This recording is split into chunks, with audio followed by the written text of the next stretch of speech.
Selamat malam, kita berjumpa lagi di Sportcast Nusantara TV.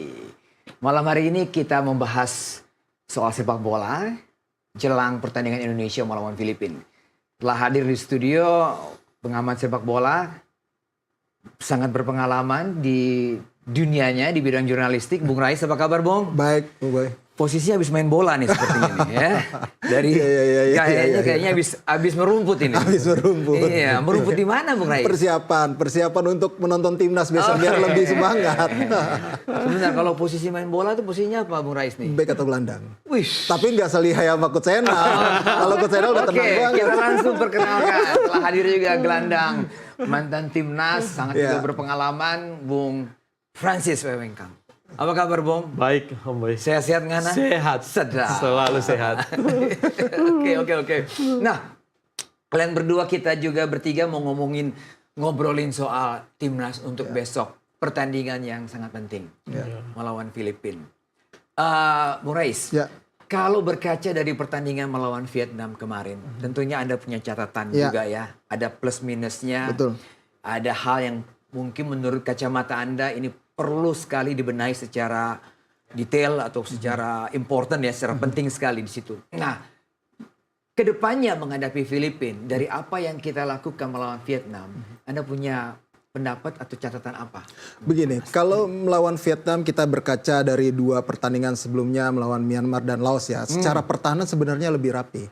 Cuma memang kita ada kelengahan di situ ya, ketika melawan Vietnam mereka pun Vietnam sangat kesulitan bisa dibilang untuk menjebol gawang kita. Para pemain kita tampil lebih rapi. Cuma sayangnya transisi ketika menyerangnya ini yang masih menjadi PR untuk para pemain kita. Ya memang banyak sekali para pemain muda di situ. Tapi mereka kan sebenarnya sudah punya jam terbang juga yang cukup ya. Tapi ternyata memang itu masih belum cukup untuk bisa bersaing ataupun untuk bisa menandingi Vietnam secara ball possession. Secara ball possession di pertandingan kemarin kita sering sekali kehilangan bola, salah oper. Ini kan yang menjadi masalah sebenarnya bagi tim kita kemarin melawan Vietnam. Secara pertahanan sangat rapi, lebih rapi daripada melawan Laos, lebih rapi daripada melawan Myanmar. Tapi sayangnya dari transisi ke menyerangnya ini masih menjadi PR kita. Itu sih. Nah, mengarah ke Filipina. Anda melihatnya seperti apa? Mengarah ke Filipina, kita bermain di kandang sendiri. Harusnya memang idealnya kita tampil menyerang. Tapi ini juga akan sangat beresiko untuk para pemain muda yang kita turunkan. Saya rasa ST juga tidak akan terlalu berjudi ya dalam tanda kutip melakukan serangan secara frontal seperti ketika melawan Laos.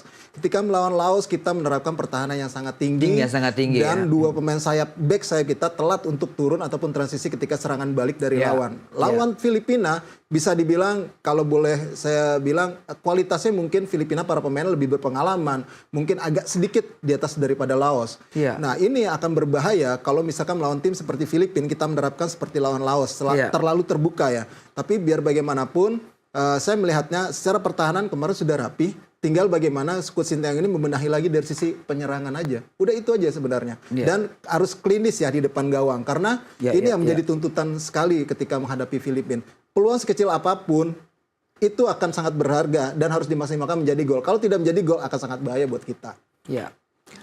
Bung Francis, karena Anda gelandang, jadi kan penekanan di sini ada credit point buat pertahanan kita. Tapi ada masalah di gelandang kita yang kemarin itu. Kalau berkaca dari pertandingan melawan Vietnam, Anda punya catatan mengenai Arkan Fikri, mengenai Ahmad Maulana, ya kan, dan yang lain-lain di situ. Nah, untuk juga kedepannya melawan Filipina, menurut Bung Francis bagaimana? Yang saya lihat itu ketika kita melawan Vietnam, ya apa yang Coach Sinteyong mau, biasanya dia bermain dengan game plan untuk defend counter. Nah, ini yang agak sulit ini ketika kita bermain dengan Filipina nanti. Karena selama ini defend counter berhasil, baik di senior maupun di 23. Masalahnya sekarang ini bagaimana menghadapi kebalikannya. Ketika tim Filipina bermain dengan defend counter untuk kita. Nah, ini sangat berbahaya. Ini kita bisa lihat ketika lawan Laos. Kita kecolongan karena kita bermain terlalu dengan tinggi. Kita bukan bermain dengan defend counter, tapi kita bermain dengan proaktif untuk menekan lawan. Akhirnya rest defense kita nggak siap untuk menjaga pertahanan kita ketika kita hilang bola. Dan akhirnya terbukti 3 gol kita kecolongan. Iya, kalau mengarah kepada satu sosok Bung Francis, Arkan Fikri. Iya. Pemain ini selalu dapat tempat. Iya. Iya kan? Starter line up dapat tempat. Waktu lawan Vietnam banyak sekali kritik, banyak sekali juga hal-hal yang dinilai tidak perform di sini. Nah, posisi Arkan Fikri ketika melawan Filipina nanti sebagai gelandang yang tadi Anda bilang untuk counter menyerang, seperti apa yang Anda inginkan dari Arkan Fikri? Dia harus lebih disiplin untuk menjaga daerahnya. Ketika dia bermain, ditugaskan untuk bermain di nomor 8, dia harus keluarkan peran itu. Ketika dia harus bermain di nomor 6, dia harus bermain dengan nomor 6 itu. Saya kira itu. Karena kalau dia bermain di arah, itu yang sering dimanfaatkan oleh gelandang-gelandang lawan kita. Akhirnya dia miss untuk posisi dia. Iya. Jadi itu ya catatan yang buat Arkan Fikri ya. Iya. Ya, dia harus, ini kesempatan buat dia ya, Bung Rais ya, supaya catatan buruk yang dia perlihatkan di lawan Vietnam ini bisa dia perbaiki. Benar. Tampil lebih bagus, passing benar, posisi benar, holding bola juga benar, bagaimana? Kalau Arkan Fikri ini kan sebenarnya salah satu pemain muda potensial kita. Dia pernah juga dapat caps timnas senior sebelum ini, yang salah satu yang dipercaya juga sama Coach Sintayong beberapa kali gitu. Dan yang menjadi masalah adalah tandemnya dia juga masih belum bisa nyetel. Di mana tandemnya dia itu ada Ahmad Maulana atau Rivaldo Cocoknya sama Pakpahan. siapa untuk melawan Sebenarnya Filipina kemarin ini? dengan Rivaldo Pakpahan sudah agak lumayan klop, lumayan oke. Sayangnya Rivaldo Pakpahan cepat cedera. Itu kita berharap sih dia pulih ya. Kemarin sih katanya pas latihan perdana masih agak. Tapi masih pakai kruk itu saya lihat. Ya, masih pakai kruk. Mudah-mudahan sih pulih ya. Tapi kayaknya mungkin sulit. Nah mungkin kemungkinan akan dengan Ahmad Maulana lagi nanti di laga lawan Filipina. Ini tinggal bagaimana mencari tandem yang pas untuk Arkan Fikri. Tapi saya cukup happy loh dengan Ahmad Maulana. Iya betul. Ahmad Maulana juga tampil baik ya. Sebenarnya kan dia back sayap ya, Gus di Arema ya. Back sayap di Arema di Persija dia. Back sayap. Iya betul. Dia back sayap kanan kalau nggak salah ya. Iya kiri.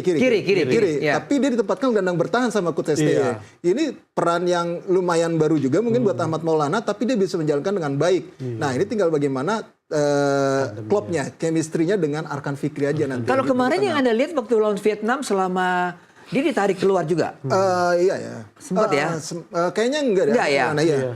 Yang Anda lihat cukup nyetel ya. Cukup nyetel tapi mereka kewalahan memang. Harus diakui. Jelas itu kewalahan. Kewalahan itu pasti. dengan ball possession dilakukan sama Vietnam. Jadi kita hanya tinggal menahan lalu buang bola ke depan. Ya itu yang menjadi masalah kita. Oke. Itu ya. Bung Francis, kita punya waktu istirahat cukup lama nih. Iya. Coach Sintayong pernah mengeluh soal mepetnya turnamen ini, terbang yang juga terlalu jauh dan juga tidak direct langsung.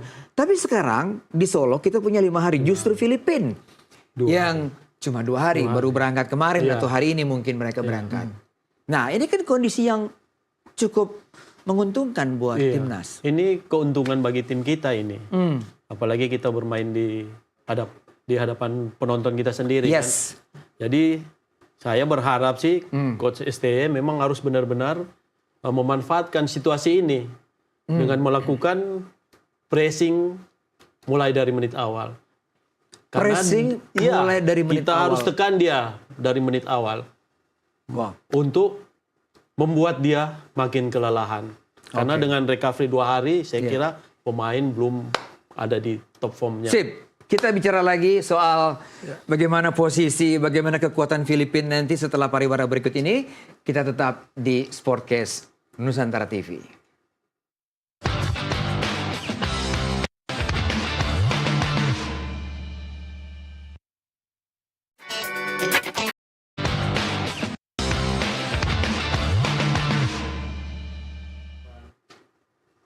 Kita masih di Sportcast Nusantara TV. Bung Rais,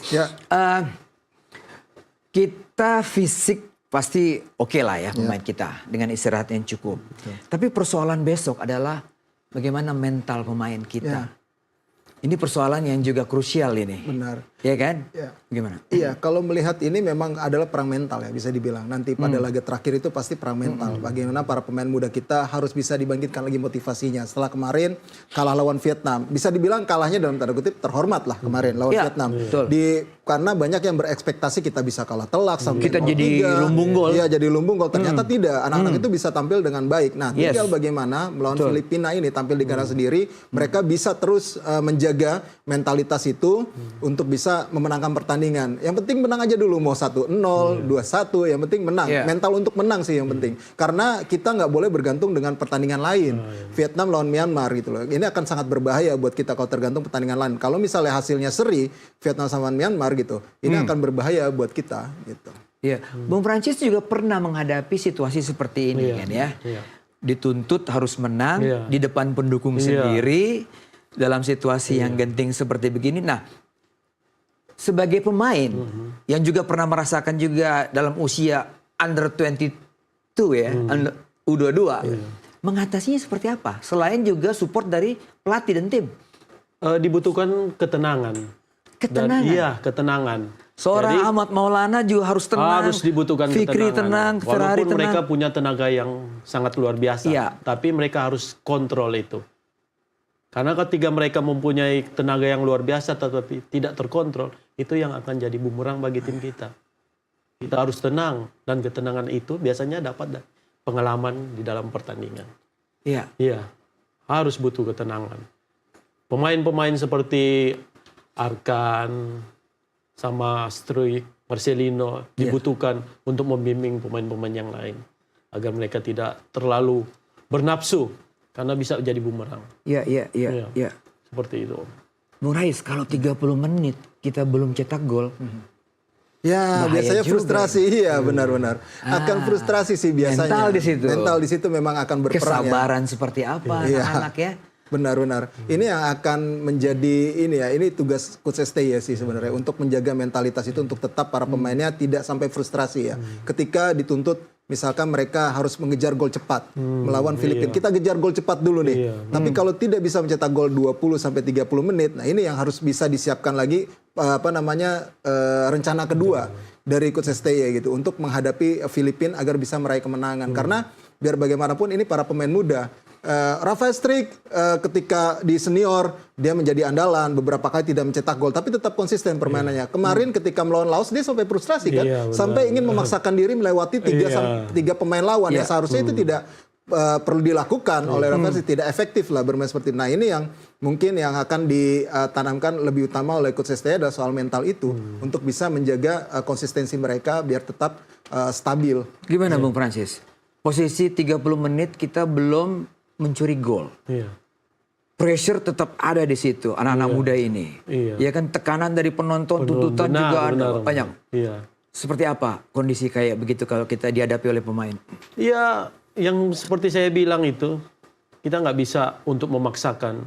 Artinya harus pintar-pintar pemain untuk mengatur ritme. Kita nggak bisa dengan 100% untuk tekan terus. Tapi ketika kita dapat bola, bagaimana kita memancing dia untuk keluar dari zona-zona dia untuk kita pergunakan. Jadi ritme itu juga penting bagi pemain-pemain kita untuk menjaga itu. Kita kan tidak melihat build up ya dari pemain-pemain muda ini. Saya nggak tahu kenapa ini, ataukah memang kemampuan skill dan juga reading the game-nya masih muda, sehingga apa yang kita lihat di tim senior belum terlihat di tim U22 ini. Sebenarnya kalau lawan Laos kita kan bermain build up sebenarnya. Build up. Iya, cuma lawan yang dihadapi kan lawan Vietnam ini lebih di atas Laos masalahnya, dan kita dipaksa untuk bermain defense counter secara disiplin oleh coach STY tampaknya. Jadinya mainnya langsung buang ke depan, mencari pemain yang sudah siap di sisi sayap, tapi sayangnya akurasi passing kita sangat buruk kemarin lawan Vietnam untuk transisi menyerang. Ini yang menjadi masalah kita. Ya ini yang harus dilatih lagi, harus diperbaiki lagi sebenarnya. Iya. Rekor pertandingan kita dengan Filipina kita jauh lebih banyak. Kita cuma satu kali kalah. Betul. Kalahnya cukup telak waktu itu ya. Iya, 1-4 di Vietnam. Itu masih ada pemain Filipina itu Yong Husband bersaudara ya. Waduh, waktu itu memang Filipina gila sekali itu. Itu memang Nah sekarang Filipina juga tetap mengutamakan ataupun menampilkan pemain-pemain naturalisasi full, ya kan? Berarti fisik mereka sebenarnya kalau naturalisasi cukup besar ya, bagus ya. Bagus. Nah, yang Bung Francis melihat Filipina yang sekarang setelah mereka menahan imbang 1-1 dengan Vietnam seperti apa? Ya, tetap mereka juga punya kelemahan. Yes. Yang saya lihat itu ketika mereka mengantisipasi bola-bola yang ada di belakang pertahanan mereka. Itu mereka sangat sulit itu. Karena dengan badan-badan yang besar mereka sulit untuk cepat bergerak ke belakang. Saya lihat itu karena berapa kali Vietnam selalu bisa keluar lewat trupas-trupas di belakang pertahanan mereka. Dan kita harap tim kita bisa mempergunakan itu, kesempatan-kesempatan yang ada itu bisa. Karena kita punya kecepatan-kecepatan pemain yang... itu ya. Kita punya modal kecepatan ya. Let's say kita kalau 3 pemain depan, menurut Anda ini, Bung Rais ya, kira-kira kan sampai pertandingan keberapa ini? Ketiga nih, kita belum menemukan nih. STY kayaknya masih coba-coba, masih kutak-katik segala macam. Nah lawan Filipina nggak ada cerita nih. Harus benar-benar pemain depan yang punya naluri, punya kecepatan tadi, mengambil keuntungan dari kelemahan Filipina. Kalau berkaca dari 3 pertandingan sebelumnya, harusnya di depan itu ada Victor Dektan, Rafael Struijk dan juga Marcelino Ferdinand. Kalau saya sih melihatnya itu ya, karena Victor Dektan ketika menjadi pemain pengganti selalu bisa membuat perubahan. Jadi super sub lah. Hampir kemarin dia juga hampir cetak gol kemarin kan, ketika melawan Vietnam gitu. Jadi memang harus ada 3 striker ini di depan yang punya kreasi, punya daya jelajah tinggi, daya eksplosivitasnya juga tinggi gitu loh. Jadi memang butuh 3 pemain ini sebagai starter kalau ingin memaksakan gol cepat ke gawang Filipina. Nah ini tinggal bagaimana gelandang-gelandang kita nih bisa kuat dalam mengegang bola. Tidak kalah duel dengan lini tengahnya dari Filipina yang bisa dibilang lebih berpengalaman lah. Kita tahu Filipina sekarang 19 pemainnya yang dibawa adalah bermain di luar negeri. Di luar Filipina. Iya, jadi ini memang bisa dibilang bukan pemain sembarangan juga. Plus pemain naturalisasi mereka seperti ya mungkin striker mereka ada Bjorn Martin Christensen yang main di Denmark. Ini juga salah satu yang menjadi andalan kan. Ya itu yang mungkin harus bisa para pemain lini tengah kita lebih berani lagi untuk duel dan lebih tenang ketika menguasai bola. Itu aja sih sebenarnya. Bung Francis, 51% mereka memiliki ball position ketika melawan Vietnam.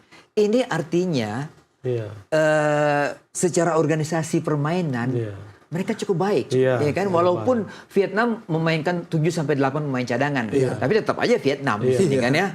Ini mengindikasikan bahwa tim Filipina ini semua lini bisa jalan. Gimana? Iya, mereka memang kuat di dalam karena game passing mereka selalu berkembang. Mereka bermain dari kaki ke kaki dengan sesekali untuk lempar bola ke depan. Dan itu mereka lakukan ketika lawan Vietnam. Mereka bisa bermain kombinasi mulai dari bawah ke tengah sampai ke depan. Karena mungkin juga karena pelatih mereka berasal dari Spanyol ya Bang.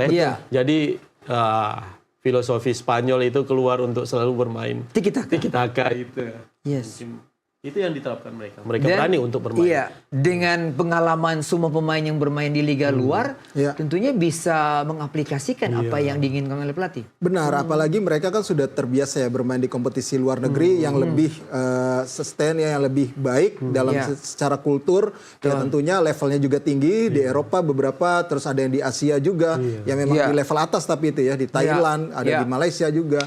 Ya ini tentunya menjadi sebuah kelebihan tersendiri bagi Filipina, apalagi mereka memang kan dikenal ya memang yang paling pertama untuk menerapkan sama Singapura ya untuk menerapkan pemain naturalisasi ya. Nah ini tentunya yang harus diwaspadai sama para pemain muda kita, pengalaman, visi, ketenangan pasti mereka punya Filipina. Tapi kita punya kengototan, punya energi yang lebih sebenarnya dari para pemain muda ini. Tinggal bagaimana para pemain muda ini bermain lebih bijak, lebih efisien aja. Ferrari, Asnawi, Arhan, Struijk, Marcelino, 5 pemain yang biasa bermain di tim senior. Kira-kira besok main semua kan nih? ini saya mau tanya nih. Saya mau tanya nih. Ini kan pertandingan sangat-sangat penting. ST itu salah satu lelaki yang susah ditebak ya, ini definisi yang real. Susah ditebak karena dia tuh kerap mencadangkan bergantian Asnawi atau Pratama Arhan. Padahal kan kita berharap mereka main berdua ya, gitu, untuk bisa memberikan. Dan posisinya sama, jangan di switch gitu ya? Iya betul, di posisi mereka. Walaupun mereka bisa. Iya benar. Nah ini yang memang saya juga mempertanyakan, mudah-mudahan STI bisa memainkan semua para pemain itu, tapi kan dia yang tahu game plan-nya seperti apa. Mungkin di game plan pertama saya pakai ini dulu, nggak mengeluarkan Asnawi terlebih dahulu gitu. Tapi kalau nggak jalan di game plan pertama, game plan keduanya baru mainkan Asnawi. Nah ini yang kita berharap sudah matang di perkiraan game plan ini. Jangan sampai seperti terlihat bereksperimen, apalagi untuk mengganti-ganti para pemain. Nah ini Coach Sendal lebih paham lah kalau soal itu. Dalam situasi seperti ini ya, pasti dia kan banyak perhitungan nih. Ini coach dengan lisensi A. Ya Apro loh. Jadi paling nggak filosofi pergantian pemain itu, karena pergantian pemain itu kalau salah merugikan. Pasti. Iya, merugikan. Iya kan? Kalau dia tidak tidak itu dia merugikan karena ada pergantian-pergantian sehingga jatah habis. Iya. Nah, Ya kalau pergantian itu makanya butuh ketika pemain yang masuk itu dia harus merubah permainan secara positif ya, merubah secara positif. Jadi memang ini tergantung dari coach STY ya. Tergantung. Dia mau ambil cepat dengan menurunkan pemain-pemain yang Om Boy bilang tadi, atau dia mau lihat umpamanya game plan satu nggak jalan, berarti dia pakai game plan yang kecuali kalau nama-nama yang kita sebut tadi secara fisik tidak perform, tidak firm, cedera. Tapi kan mereka enggak. Mereka fit. Pengalaman mereka, karena Filipina semua pemainnya bermain di liga luar. 5 pemain ini juga yang di Liga 1 juga starter. Ferrari misalnya. Bagaimana, Bu? Ya kalau saya melihat sih ini tinggal ST berani atau tidak. Dengan keputusannya untuk mencuri gol cepat. Kalau memang targetnya Harus seperti curi gol itu, cepat curi gol cepat, harusnya 5 pemain ini yang memang biasa bermain di timnas senior, dia pasang lebih dulu. Karena mau tidak mau harus serang. Harus bisa menekan, pressing. Dan ini mainnya mental sudah. Itu sudah mainnya mental. Kalau itu tidak jalan, tinggal dia bagaimana memikirkan beberapa pemain yang bisa menjadi solusi, terutama yang punya kecepatan di depan. Dan juga kuat dalam bertahan. Dia harus punya dua opsi itu. Marcelino. Ya kan? Kesalahan lawan Laos itu harusnya pelajaran yang sangat penting buat dia. Ya. Karena semua mata tertuju kepada dia. Karena peranan dia kan sangat besar di pertandingan besok. Bagaimana, Bung? Marcelino ketika di Piala Asia kemarin, khususnya lawan Arab ya, luar biasa. Dia tampil kan, itu luar biasa itu. Tapi jadi anti klimaks lawan Laos. Ketika dia turun di AF ya, sepertinya ada kurang bergairah. Bung Ena, tahan sebentar. Kita bicara nanti setelah pariwara berikut ini. Siap. Oke, kita kembali setelah pariwara berikut ini.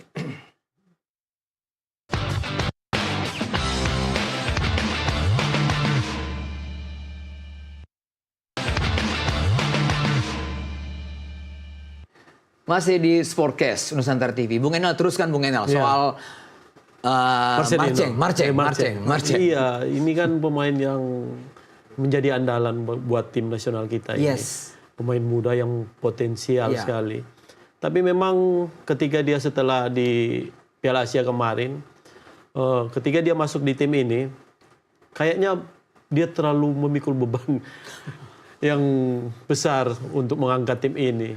Itu terlihat ketika melawan Laos itu ya. Ketika bermain dengan tim-tim kayak Laos, Myanmar, dan pintarnya Myanmar, Laos itu udah tahu dia bahwa ini pemain yang berbahaya, ditempel terus dan akhirnya Marcelino nggak bisa keluar dari dan melakukan itu, dan akhirnya tackling yang nggak perlu. Akhirnya gitu. Karena dia itu frustrasi tuh ya. Frustasi. Anda pernah merasakan juga kayak gitu? Iya, Om Boy. Kalau pemain jadi ini tidak bebas gitu, selalu diganggu terus, ya akhirnya frustasi dan akhirnya bikin hal-hal yang merugikan tim. Iya betul. Oke, kalau gitu lawan Filipina akan serupa. Pasti akan serupa karena dia udah tahu. Karena Filipina juga tahu anak ini kan. Iya. Nah, apa yang dituntut dari seorang Marcelino menurut Anda? Apa yang harus dikeluarkan gitu? Iya. Jangan pikir lain-lain, bermain bola aja. Jangan pikir yang lain-lain. Fokus untuk bermain bola aja. Walaupun dia di sliding atau apa, tetap fokus, tenang, keluarkan kemampuan terbaik dia. Karena anak ini menurut Coach Nova juga memiliki kelebihan yang tidak dimiliki oleh pemain lain. Iya. Iya kan? Insting. Kadang-kadang ya yang harusnya dia passing masih dia tekuk lagi gitu kan. Tapi ya itulah Marcelino. Iya, dia memang salah satu pemain yang mungkin saya bilang punya daya imajinasi yang cukup tinggi di atas lapangan ya. Bagaimana dia diberikan kebebasan, keleluasan sama Coach Sintayong sebenarnya untuk bermain free roll di atas lapangan. Cuma terkadang kan ya namanya pemain muda ya, masih naik turun performanya ketika dia dapat kritik, tapi dia di pertandingan berikutnya dia mampu membuktikan.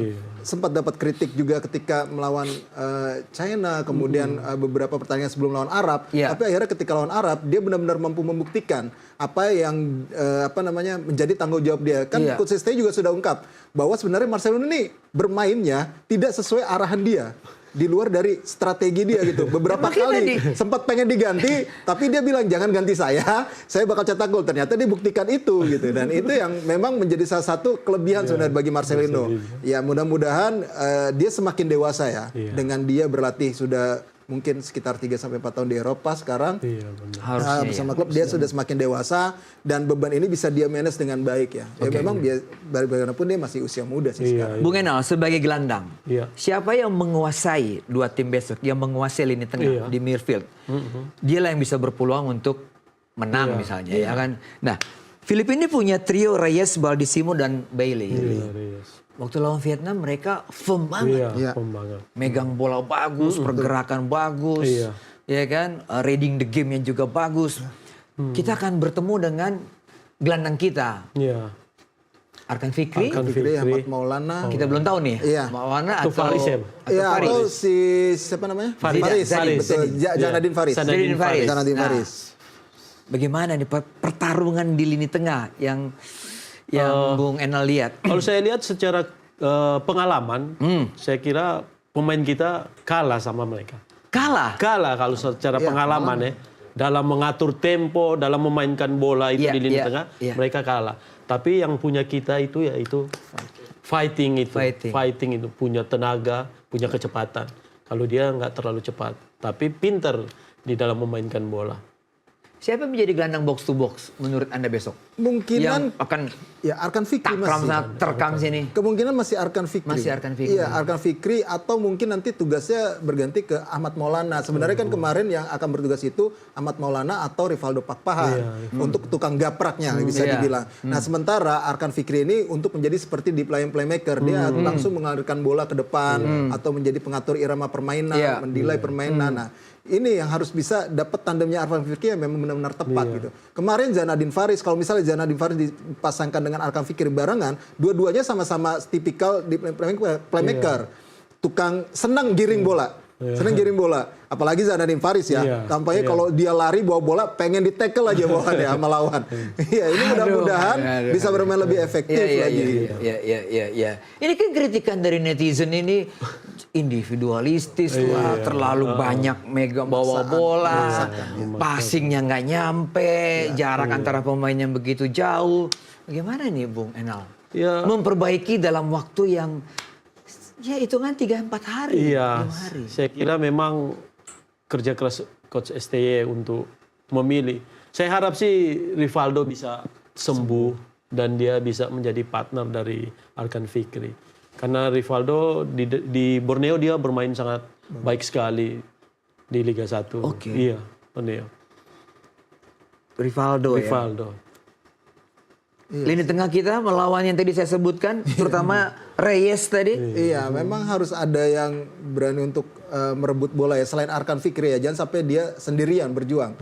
Arkan Fikri untuk dalam duel-duel melawan lini tengah dari Filipina. Apalagi para pemain Filipina ini berpengalaman dan mereka pasti akan kuat dalam pegang bola. Itu yang mereka nampaknya akan coba menangkan ya di lini tengah itu. Karena mereka tahu lawannya para pemain muda. Pasti mereka tidak akan meladeni permainan cepat yang kita kembangkan. Ya, pasti akan. Dia akan lebih delay bola. Ball position akan mereka mainkan karena mereka bisa pegang bola di situ kan. Semua mereka. Betul. Gimana? Iya, itu memang yang mungkin akan diperagakan sama Filipina ketika melawan kita ya. Hanya tinggal bagaimana para pemain kita bisa dengan cerdik untuk bisa duel untuk memenangkan bola di lini tengah. Dan ketika megang bola ini yang menjadi kunci sebenarnya. Kita tahu mau kemana. Karena seringkali kita langsung cepat-cepat saja, terburu-buru. Karena tahu, wah ini udah dapat bola, langsung buru-buru aja mau ke depan. Padahal kan harus kita bisa memanage dengan baik lah di situ gitu untuk para pemain muda. Kematangan bermain diperlukan di sini. Wow. Gol Filipina ke Vietnam itu sebenarnya bukan dari starter line up ya kan, dari pemain pengganti Gayoso itu. Gayoso. Tapi kalau melihat eksekusinya ngeri juga itu. Luar biasa iya. Gimana? Iya, itu pemain yang punya kecepatan dan punya body badan bagus yang tuh, body yang bagus dan punya fighting spirit yang kuat ini. Dan punya kemampuan syuting yang sangat baik dia. Kaki kiri Gayoso. kemarin. Kaki kiri Iya, kemarin. betul, kiri. Langsung ke pojok gawang. Dan kiper nggak juga bisa itu. nggak itu kiper nomor Iya. 1 Vietnam kan? Iya, si Nguyen ya. Nguyen kan? Nguyen. Yang Nguyen. jaga gawang kemarin. Nguyen Jadi aja kita harus tidak hati-hati bisa memang. mengantisipasi itu. Iya, karena dia diberikan ruang yang terbuka ya, Iya, space iya. terbuka dia Untuk melakukan tembakan. Nah ini tugasnya. Nah, ini pelajaran nih. Iya, itu Jangan jadi pelajaran. kasih ruang tembak Benar. yang cucup leluasa buat tadi 3 pemain, terutama Christensen ya. Iya, Christensen. betul. Bjorn Christensen. betul. Oke, jadi pertarungan di belakang tadi ya kan, Iya. yang tadi Anda bilang bahwa Filipina tuh punya eksekutor yang cukup bagus, lalu kekuatan lini tengah mereka memberikan bola terupas atau apa sih bang. Iya. Nah, trio kita udah pastilah jangan diganti-ganti lagi. Iya. Menurut Rais gimana bang? Ya sudah, tidak mungkin belakang itu akan agak beresiko ya bagi Agak SC beresiko. untuk bisa mengganti lagi selain Ferrari, Kadekara ataupun Donitri Pamungkas. Itu sudah pasti akan jadi pakem untuk 3 belakang. Semoga pemain-pemain itu tidak cedera ya. Dan dalam kondisi fit pasti 3 pemain itu yang akan jadi 3 back di belakang. Kalau misalkan diutak-atik lagi akan sangat riskan. Karena secara chemistry sudah sangat padu di 3 back belakang itu. Tinggal bagaimana 2 back sayap ini yang selalu memang diotak-atik sama Coach STY. Entah apa yang dicari sama Coach STY, tapi selalu back sayap ini yang diotak-atik sama dia. Iya. Dan plus ya pokoknya posisi sayap lah dia otak-atik sama Coach STY. Nah, ini tinggal bagaimana Coach STY berani. Kalau saya sih berharap sih Pratama Arhan dan Asnawi main duluan. Iya. Secara Iya, pengalaman iya. mereka punya, secara kekuatan fisik mereka punya. Jadi mudah-mudahan tidak menjadi seperti lawan Laos. Cuma lawan Vietnam atau Laos ya, yang lemparan ke dalam aja yang jadi andalan. Iya. Itu serangan kita jadi secara open play kita tidak jalan, tapi ngandelinnya selalu semoga dapat lemparan ke dalam. Dan jujur aja 4 gol yang kita buat itu semuanya dari pemain belakang. Iya. Ya kan, Ferrari 2, Iya. Kadek 1, Kadek 1. Asnawi 1. Asnawi. Nah, ketika melawan Laos, mungkin juga Filipina akan mengadaptasi apa yang dilakukan oleh Laos. Bagaimana, Bung? Ya, kalau menurut saya sih mau gol dari lemparan ke dalam, yang penting bikin gol cepat dulu. Iya. Supaya moral pemain tidak tertekan. Iya. Karena kalau tidak bikin gol, mau gol kita bahaya kita kalau tidak bikin gol. Mau cara apapun harus bikin gol cepat. Anda yakin Filipina akan lebih ke dalam mainnya, lebih ke belakang? Ya, mereka pasti akan menilai permainan karena mereka tidak akan mungkin meladeni permainan cepat. Secara fisik mereka kan lebih lelah ya, bisa dibilang. Mereka pasti sudah berhitung itu. Bagaimana dengan kematangan bermain para pemain ya, pengalaman yang dimiliki, mereka pasti akan bermain untuk mengatur ritme setemponya agak sedang-sedang saja, tidak diajak bermain cepat. Kalau diajak bermain cepat, mereka tahu pasti akan kewalahan lawan para pemain muda kita. Iya. Faktor penjaga gawang, ya 3 pertandingan ada juga utak-atik dari Coach STY kan. Yang pertama Cahya ya. Cahya. Kedua Si Dava. Dava. Ketiga Cahya lagi. lagi. Nah, keempat nih kira-kira siapa nih? Saya kira Yang paling secure, yang paling aman, yang paling nyaman gitu loh buat kita nih penonton. Cahya mungkin kalau menurut saya. Cahya. Walaupun memang ya dari ketiga itu memang kita belum lihat kematangan mereka dalam bermain. Jadi masih suka bikin blunder-blunder yang Terlepas dari golnya ke gawang Cahya lawan Vietnam, tapi dia banyak melakukan save. Gimana, Bung? Betul, karena kalau secara menit bermain di kompetisi ya, memang Cahya yang paling banyak di antara ketiga yang ada ya. Dia memang menjadi andalan di Bekasi City walaupun levelnya Liga 2. Tapi secara kematangan bermain, menit bermain memang Cahya yang paling matang sejauh ini di tim ini sekarang. Kalau menurut saya. Jadi memang tampaknya kalau untuk posisi penjaga gawang, kalau Cahya nggak cedera, ya harusnya Cahya Supriyadi yang dipasang sebagai kiper utama. Cahya ya. Jadi kita sepakat nih. Saya pikir juga para penonton penggemar timnas juga maunya cahaya sudah. Jangan ganti-ganti lagi. Ganti lagi benar. Oke, kita break lagi. Setelah ini kita coba bahas lagi kira-kira seperti apakah lini depan kita lagi. Kita ngomongin lini depan lagi karena kita harus buat gol kan. Setelah pariwara berikut ini.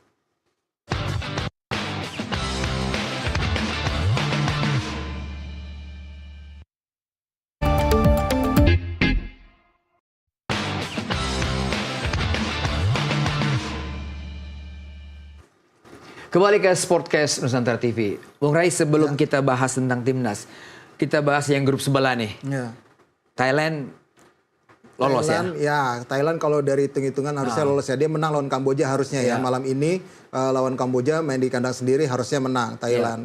Yang agak tricky ini sekarang Singapura sama Malaysia nih. Lagi bentrok nih mereka berdua. Kita masih tunggu hasilnya berapa Singapura sama Malaysia. Kalau dilihat dari performa ya sebenarnya. Harusnya yang layak lolos ke semifinal ini Singapura.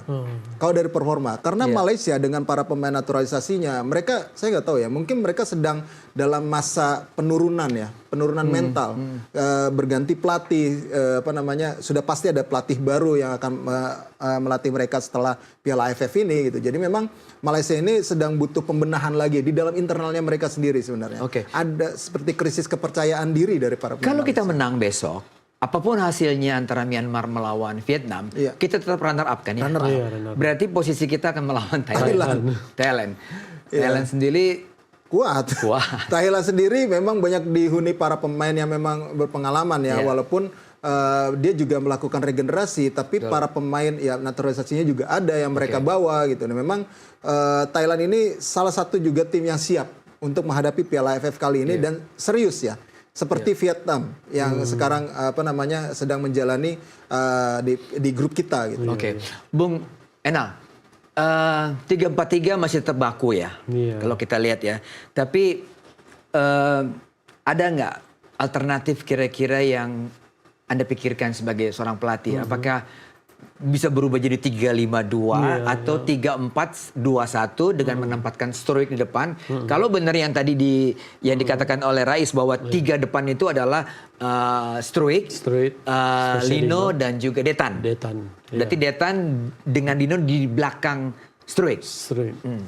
Peran itu kalau bermain di double ten ya, di belakang striker itu double ten biasanya. Double ten itu.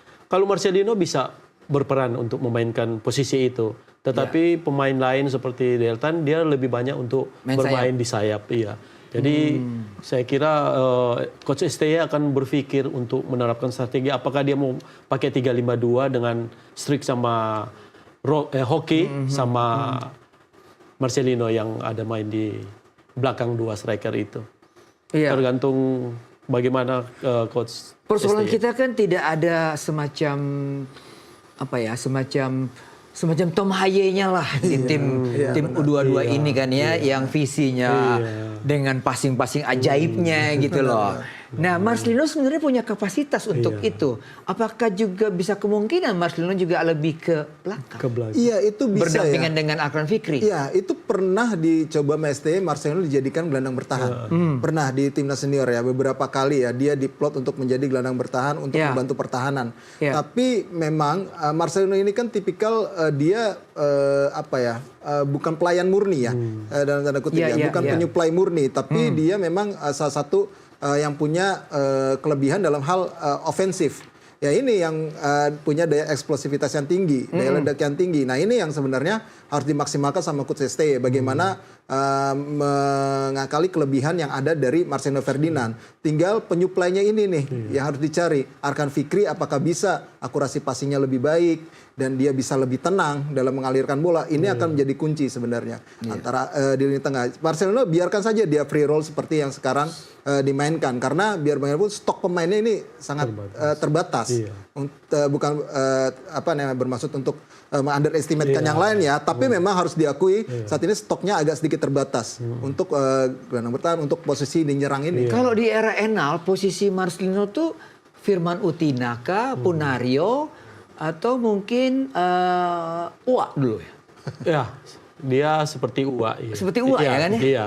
bermain lebih ke depan. Orang nyebut Uwa nih bingung nih. Ansari Lubis. Ansari Lubis ya. Ansari Lubis. Kadang-kadang kita nih suka nama panggilan aja. Mereka bingung nih penonton. Uwa itu siapa? Ya seperti dialah.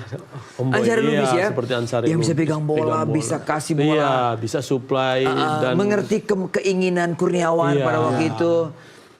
Ya Marcelino kan tahu persis apa keinginan Struijk dong. Iya, Harusnya seperti itu kan? Iya, benar sih. Emang sih mudah-mudahan sih chemistry mereka bisa kebangun lagi ya antara Verstrik dan juga Marcelino. Itu sih, memang kita harapkan itu sih. Yang penting kita tuh selalu menjadi PR di sepertiga akhir pertahanan lawan. Nyerang oke, penutup pertahanan lawan oke, tapi seperti kehilangan kreativitas ketika sudah masuk kotak penalti atau sepertiga ke pertahanan lawan. Ini konsekuensi dari kita main agak ofensif, counter gitu ya, attack ya. Berarti mainnya agak tinggi dong, kan? Iya, harus tinggi. Berarti harus tinggi kan? Iya, tinggi. Berarti 3 back kita, 3 center back kita yang sejajar itu juga akan coba forward, dorong ke depan. Nah, hati-hatinya seperti apa nih? Itu konsekuensinya hati-hatinya karena di belakang ketiga back itu ruangannya besar sekali. Dan itu sudah dimanfaatkan oleh Laos kemarin.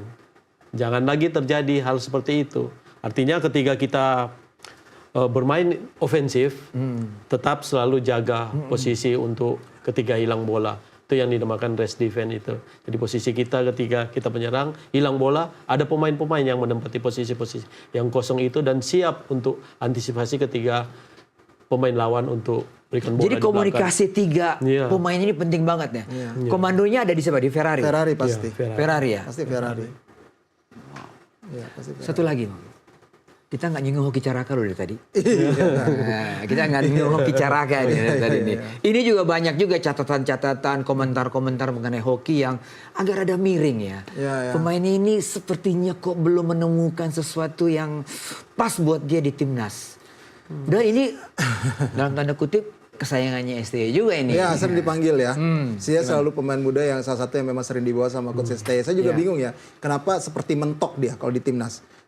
Agak sulit untuk bisa mencetak gol ataupun menyesuaikan dengan permainan cepat yang diperagakan sama coach STY. Beberapa kali juga dapat counter, dia menjadi eksekutornya ibaratnya, dijadikan sebagai andalan, tapi dia tidak klinis di lini depan. Ini yang menjadi mungkin butuh mental lagi ya, seperti ketika dia tampil di Liga 1. Iya, ganas dia. Mungkin juga dari game plan-nya itu coach STY tidak menjadikan ada pelayan terhadap hoki, tapi hoki harus jadi pelayan. Nah, ini kan berbeda nih. Sistem ataupun fungsi yang dia perankan di lapangan. Kalau di PSS dia dilayani walaupun ada striker utamanya, striker asingnya gitu, tapi dia juga dilayani sama lini tengah dari PSS Sleman. Nah, itu mungkin yang membuat dia agak lebih tajam juga. Tapi kalau di timnas dia harus jadi pelayan. Selain dia bisa harus juga dituntut mencetak gol. Jangan-jangan STY ini nggak suka ada striker muri nomor 9 jangan-jangan. Tipikalnya seperti itu kayaknya. Nomor 9 itu kan memang dia adalah posisinya dilayani toh. Iya. Gimana, Bung? Dulu kita punya siapa nomor 9 zamannya? Ada Kurus. Ada Kurus, ada WCP, betul. ada Rocky. Widodo Ceputra. Iya. Ada Rocky. Ada Rocky yang dilayani memang. Harus dilayani. Iya, harus dilayani. Saya nggak tahu ya, hoki ketika di timnas itu bukan jadi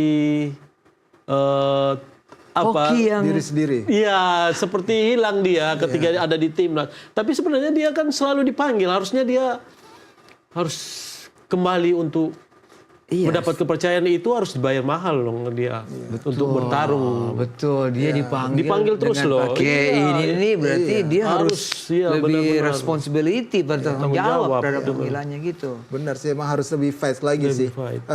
Mudah-mudahan sih dia bisa tampil lebih klinis ya. Karena memang tidak mudah sih. Kalau misalkan dia memang difungsikan sebenarnya sebagai pelayan, bukan sebagai salah satu mesin gol. Ini yang tidak mudah, walaupun memang dia posisinya sebagai striker ya. Ya pasti dituntut juga untuk mencetak gol. Tapi mungkin di sini juga ada sedikit dia itu agak kesulitan sih memang untuk bisa terus lari ke sana ke sini. Kalau saya lihat ya agak sedikit berat juga terkadang gitu loh. Tapi yang pasti memang kita berharap pemain seperti Hoki, Marcelino ataupun Arkan Kakak sekalipun ini bisa terus berprogres ya. Jangan sampai mereka mentok dan mentalnya malah justru turun. Kalau ketika di timnas nggak bisa cetak gol, ini kan frustrasi juga pasti pemain muda ya. Ini yang harus bisa dijaga untuk pemain muda seperti mereka. Jadi kita menunggu 1 gol saja dari Hoki. Satu gol aja. Itu pasti akan pecah. Dari kepala, dari kaki ya. Karena dia lakukan itu di Liga 1. Di Liga 1. Iya, betul. Kita nunggu nih sebenarnya, semua nunggu. Wasit siapa nanti besok? Dari Jepang sih. Kalau tidak salah saya lihat itu ada si Koji Takagi ya, kalau saya tidak salah ini. Iya. Koji Takasaki sih dari Jepang. Jadi memang ada wasit dari Jepang lagi. Kemarin waktu lawan Laos kalau nggak salah wasit Jepang ya, di salah-salahin gitu.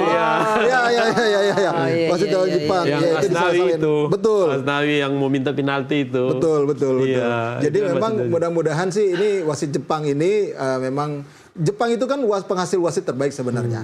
Cuma kan memang kita harus menerima ya, jangan hanya mengkambing hitamkan wasit. Kemarin kita memang lawan Laos memang bisa dibilang underperform. Ya, mudah-mudahan tidak lagi wasit jadi alasan. Apabila hasilnya apapun ya, wasit tidak jadi alasan nantinya. Tinggal bagaimana dari tim kita sendiri yang harus bisa membenahi dan bisa tampil baik sih sebenarnya.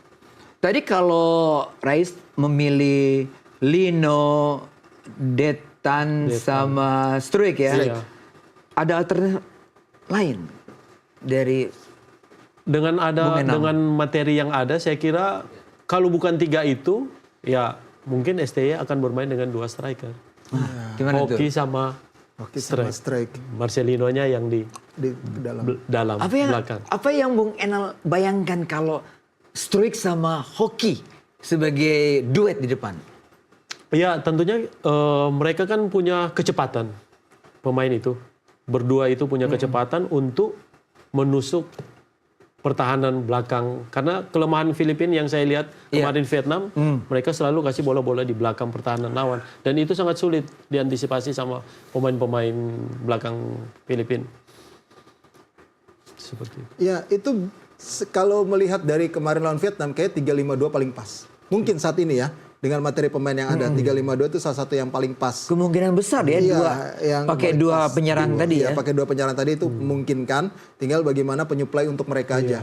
Kalau 5-2 berarti flank kita tetap di Asnawi dan juga tetap di Arhan. Iya, bisa jadi. Jadi ada semacam si Lino dijadikan gelandang kreatif lah, nomor 10. Berarti 3 di tengah tuh akan Fikir, Lino sama salah satu. Antara mungkin Ahmad Mohan, jadi Detan, Rivaldo semua duduk dulu di bench. Kalau macet baru dia rubah. Seperti gitu ya. Seperti itu. Wow. Penonton kita akan banyak sekali nih Bung Rais. Iya sih. Ini Solo ini fanatik banget ya. Iya. Ada sisi positifnya tapi juga ada pressure-nya. Gimana nih? Ya ekspektasinya memang tinggi ya untuk AFF kali ini ya. Tadinya kan sudah mulai agak diturunkan ekspektasinya, tapi ketika melawan Laos seri, melawan Vietnam ada harapan, tinggi lagi nih ekspektasi ini. Kita pun jangan sampai terlalu muluk juga ya dengan skuad seperti ini kita ingin juara gitu. Kalau juara itu bonus. Kita ke final aja udah bagus dengan skuad seperti ini. Kalau menurut saya dengan skuad seperti ini ya kita ke final aja udah istimewa. Oke. Wah nggak terasa nih tadi. Kita mau closing ya teman-teman ya. Iya ya. Kita mau closing nih. Kita nggak terasa. Sebenarnya masih banyak yang saya mau tanya. Mewakili para penggemar sepak bola. Macam-macam. Tapi kita batasi sekarang. Kita tunggu hasilnya besok. Bung Enal thank you untuk hadir di Nusantara TV. Terima kasih. Bung Rais juga. Sama-sama. Jangan bosan-bosan kalau kita panggil nanti. Siap. Ya mungkin kita bahas hasilnya. Yang kita harapkan menang di menit-menit awal ya. Ya, siap. Ada gol di menit-menit awal itu akan memberikan kepercayaan diri. Betul. Terima kasih sekali lagi dan juga para pemirsa Nusantara TV, terima kasih untuk perhatian Anda. Kita akan jumpa lagi minggu depan.